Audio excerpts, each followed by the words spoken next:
निर्जला भीमसेनी एकादशी व्रत कथा। निर्जला एकादशी संपूर्ण व्रत कथा। इसका पाठ करने से आपके सभी पाप क्षमा करते हैं भगवान विष्णु।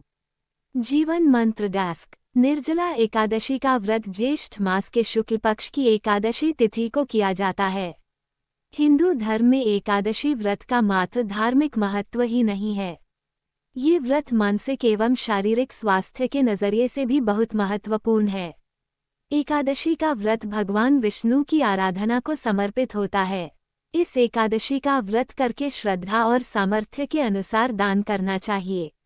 इस दिन विधिपूर्वक जल कलश का दान करने वालों को पूरे साल की एकादशियों का फल मिलता है।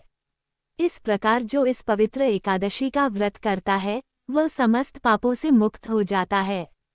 एकादशी व्रत का इतिहास। एक बार बहुभोजी भीमसेन ने व्यास जी के मुख से प्रत्येक एकादशी को निराहार रहने का नियम सुनकर विनम्र भाव से निवेदन किया कि महाराज, मुझसे कोई व्रत नहीं किया जाता। दिन भर बड़ी तीव्र क्षुधा बनी ही रहती है, अतः आप कोई ऐसा उपाय बतला दीजिए जिसके प्रभाव से स्वतः सद्गति हो जाए। तब व्यास जी ने कहा कि तुमसे वर्ष भर की संपूर्ण एकादशी नहीं हो सकती तो केवल एक निर्जला कर लो, इसी से साल भर की एकादशी करने के समान फल हो जाएगा। तब भीम ने वैसा ही किया और स्वर्ग को गए। इसलिए यह एकादशी भीमसेनी एकादशी के नाम से भी जानी जाती है। निर्जला एकादशी का महत्व। निर्जला यानी यह व्रत बिना जल ग्रहण किए और उपवास रखकर किया जाता है, इसलिए यह व्रत कठिन तप और साधना के समान महत्व रखता है। हिंदू पंचांग अनुसार वृषभ और मिथुन संक्रांति के बीच शुक्ल पक्ष की एकादशी निर्जला एकादशी कहलाती है। इस व्रत को भीमसेन एकादशी या पांडव एकादशी के नाम से भी जाना जाता है।